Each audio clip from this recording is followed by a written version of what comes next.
Et encore plus, qui ose lui dire et lui proposer une option. Qu'est-ce que je fais en fait? Oui, je sais mon problème, je connais mon problème. Mais j'appuie sur le problème, je propose une solution. Pas je donne la solution directement et pas genre j'ai juste sur le problème. Et souvent, du coup, le truc qui revient, le doute qui est constant, qui est leur quotidien. Donc il a besoin d'un conseiller en qui il peut faire confiance. C'est-à-dire que vous devez, si vous voulez augmenter vos chances et la valeur de ce que vous allez gagner dans la collaboration avec ce dirigeant, si vous reprenez ou pas, quel que soit le truc, c'est pouvoir entretenir une relation où il vous fait confiance.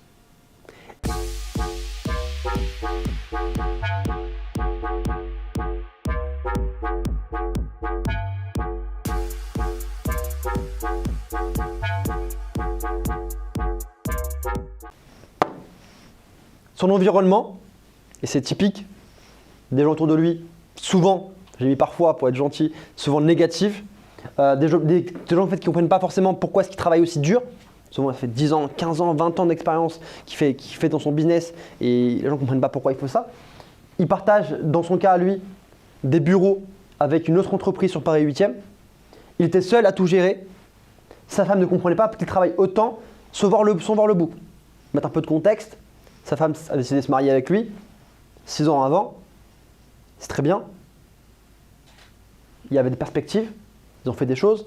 Mais au final, l'argent a pris du temps à venir. Et quand on dit de l'argent, c'est pas juste tiens, j'ai gagné de l'argent. C'est combien est-ce qu'il reste à la fin. C'est qu'est-ce que j'en fais cet argent-là. Et là, il n'allait pas en profiter. Genre sa femme, elle ne voyait même pas l'argent qu'il faisait. En fait, c'était limite transparent. Là, sur la dernière année, il a emmené sa femme dans des hôtels où en fait, elle n'avait jamais finalement eu l'opportunité de faire ça. Et ça, dans sa tête, genre je l'ai poussé à le faire parce qu'à un moment, il ne voulait pas le faire, parce qu'il hésitait. Au moment où il le fait, ça crée un truc dans sa tête. Et aussi pour sa femme également. Pourquoi? Parce qu'il ne se dit plus, ok, je travaille, mais en fait, on ne me comprend pas. Non, en fait, il se dit, ok, en fait, si je donne de la valeur à ma femme, du coup, elle va mieux comprendre ce que je fais. Et du coup, sa femme était engagée, alors qu'elle était stressée, elle était en train de s'énerver contre lui. Elle était engagée pendant 3 mois supplémentaires, motivée à fond, parce qu'elle a vu finalement la récompense de tout l'effort qu'elle a mis sur lui, sur ses encouragements, etc. Et ça, c'est super important. C'est 100% vrai. Je l'ai vécu comme ça. Et je voulais rebondir sur ça, c'est hyper important. Il y a beaucoup de dirigeants, vous allez voir après dans votre cas comment ça se passe, qui sont souvent des hommes. Et le point, c'est que souvent, parfois il y a des complications au niveau familial, voire même des divorces. J'en ai des gens que j'ai ramassés à la petite cuillère à la fin. Et c'est pour ça qu'il faut les anticiper. Et pour vous, dans votre intérêt, c'est de comprendre leurs problématiques parce qu'ils peuvent être plus préoccupés par leur femme en ce moment que par leur business. Parce que quand on sait que le business, finalement, si sa femme elle part, qu'elle prend la moitié et que du coup ils perdent beaucoup d'argent, je peux vous garantir qu'ils réfléchissent à 2 fois. Et c'est un plus gros problème que leurs salariés, que leurs clients ou quoi que ce soit. D'où l'importance de l'anticiper également. Ces défis, stress, pression, voilà, permanente, manque de temps, d'équilibre entre vie perso, c'est vraiment des trucs classiques pour moi, c'est des trucs qui reviennent très souvent. Problèmes financiers, manque de système et de process, manque de communication avec l'équipe, ne pas pouvoir s'absenter ni déléguer, en tout cas ils délèguent mais c'est mal fait, etc. Difficultés dans la gestion des ressources humaines, surcharge des tâches quotidiennes, manque d'automatisation, d'optimisation, difficulté à optimiser, voilà. L'intérêt pour vous, j'exagère le trait, mais c'est très réaliste. Son business, s'il dépend de lui, sa valeur, elle est proche de 0. Qu'est-ce que ça veut dire? C'est-à-dire que même si le dirigeant et le cédant, souvent, il s'est impliqué dedans, donc il n'a pas envie de voir ça. Il a envie de mettre le meilleur prix possible. De dire mon business, il fait un certain chiffre d'affaires, je veux le revendre bien. Mais quand on creuse, si l'entreprise n'a pas une base solide, un système solide, en fait, la personne qui va reprendre va se retrouver demain avec plein de merde parce que le client qui lui a rapporté 60% de chiffre d'affaires, il part parce que en fait, il y a plein d'imprévus, parce que en fait, finalement, les équipes sont moins engagées parce que le dirigeant est tellement de place que c'est lui qui faisait tout. Ça peut être X, Y raison. Et ça, c'est un argument à valoriser pour vous. C'est un argument à valoriser en le mettant d'un côté dans la face d'une certaine manière cette situation. Alors dire, ok, t'as du mal à vendre, en même temps, aujourd'hui c'est toi qui fais tout, donc c'est normal, tu vois. Je veux dire, il y a plein de choses. Mais également, dans votre négociation, vous, c'est un intérêt parce que la valeur sera toujours plus basse d'un business, 90% des cas, quand il dépend du dirigeant que s'il était déjà automatisé, structuré. Donc si vous le reprenez et vous le développez derrière, vous gagnez beaucoup plus. Si le dirigeant il fait ce travail-là avant, ce sera plus simple pour vous, mais finalement, ce ne sera pas le même prix. D'où l'importance, justement, de bien comprendre cette partie-là, valeur de la boîte. Est-ce que c'est clair, cette partie vraiment valeur de la boîte aujourd'hui? Est-ce que vous avez déjà tous remarqué, ou vu, ou rencontré un dirigeant qui avait mis une valeur sur sa boîte, qui voulait revendre, qui était plus élevée par rapport au risque que vous risquiez de prendre si vous repreniez la boîte dans l'état actuel? Le fait que ça dépende de lui, etc. Vous pouvez juste lever la main comme ça, je vois un peu. Ok, très bien, super, nickel. Ok.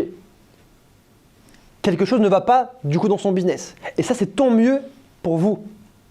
Parce que pour lui, c'est une baisse de chiffre d'affaires, stagnation, moins de motivation, isolement, enfermé dans le quotidien, un espoir parfois, mais qu'elle limite parfois du burn-out, bien que le dirigeant n'a pas parlé de burn-out parce qu'ils sont genre solides, à toujours avancer, mais ils sont pas loin, niveau santé, ça part en cacahuète. Le truc, c'est que c'est une opportunité pour vous, si vous l'utilisez à votre avantage. Évidemment, derrière, que lui s'y retrouve derrière. Maintenant, quoi faire? D'accord? Ça, quoi faire? C'est pas vous qui vous devez vous poser la question. Vous devez avoir les idées claires, savoir qu'est-ce que vous voulez faire. La question quoi faire, c'est ce que se pose la question tous les jours. Votre dirigeant, le cédant, les boîtes que vous rencontrez. Il dit mais en fait qu'est-ce que je dois faire? Est-ce que je devrais plutôt vendre? Oui, mais qu'est-ce que à lui? Mais à combien? Est-ce que je ne devrais pas te laisser? Est-ce que je devrais peut-être développer plus? Il y a plein de questions qui se jouent. Et souvent c'est leur première fois en plus. Et souvent c'est leur première fois, tu vois, donc il faut les accompagner, les rassurer, tu vois, comme une femme, naturellement. Pour rebondir. C'est important en fait. Genre, il faut les emmener. Vous n'allez pas leur dire en fait on y va directement, c'est ta première fois, on y va direct. Non, vous devez les accompagner dans ce processus-là. Et pour ce faire, en fait, lui, il faut comprendre déjà qu'est-ce qui se pose comme question. C'est est-ce que, du coup, à qui demande conseil, souvent ils n'ont personne pour réellement les conseiller, donc ils sont vraiment habitués à se débrouiller par eux-mêmes. Et ils sont du coup dans le flou, ils ne savent pas quelle stratégie utiliser, ils ne savent pas en fait est-ce qu'ils peuvent se permettre vraiment de pouvoir développer leur business, de pouvoir le revendre, est-ce que vraiment s'ils le revendent, est-ce qu'ils ne seraient pas dans la merde par la suite parce qu'ils n'auront pas de sécurité derrière. Il y a plein de questions qui se posent. Et ça, c'est pareil. Si vous l'anticipez, c'est pas la même chose. Bonjour, je viens reprendre votre boîte. Ou bonjour, je vais reprendre votre boîte et je vais vous aider et vous accompagner pour que votre vie soit meilleure par la suite. Par rapport au fait de lui proposer, je sais pas, genre un plan derrière de comment ça se passait, une autre opportunité, genre tiens, je comprends que le mec il veut voyager, je le mets en relation avec quelqu'un qui a fait des voyages. Tiens, en fait, si tu prépares déjà ton truc sur l'année, tu es content et voilà. Le mec il veut changer de business parce qu'il veut changer d'opportunité, ok, en fait j'ai du réseau, en fait si tu me cèdes, genre derrière tu as une porte de sortie où tu peux te retrouver avec un autre business qui va être intéressant pour toi. C'est ça en fait pour moi d'anticiper et de pouvoir répondre à cette problématique-là. Pour ça, il faut être avec lui, pas forcément tous les jours, mais sur le temps. Moi, Rami, il a pris 4 mois, et c'est pas du tout la plus courte durée, parfois ça peut être plus long, pour se décider pour se lancer avec moi. Il ne me connaissait pas, il m'a rencontré comme ça, genre sorti de nulle part, il ne me connaissait pas. Pour autant, il y est allé. Mais c'est parce qu'on l'a aussi répété régulièrement, dans son cas, de l'importance d'augmenter sa valorisation, de développer son business, son chiffre d'affaires, qu'est-ce qu'il faisait comme connerie, tu vois. En fait, quand je lui dis, Rami, 6 ans, tu stagnes avec ce chiffre d'affaires, ça te fait quoi? Il ne peut pas te dire, en fait, je suis content. Et au fond, il le sait. Mais qui ose lui dire? À part sa femme, qui le rend fou. Généralement, personne.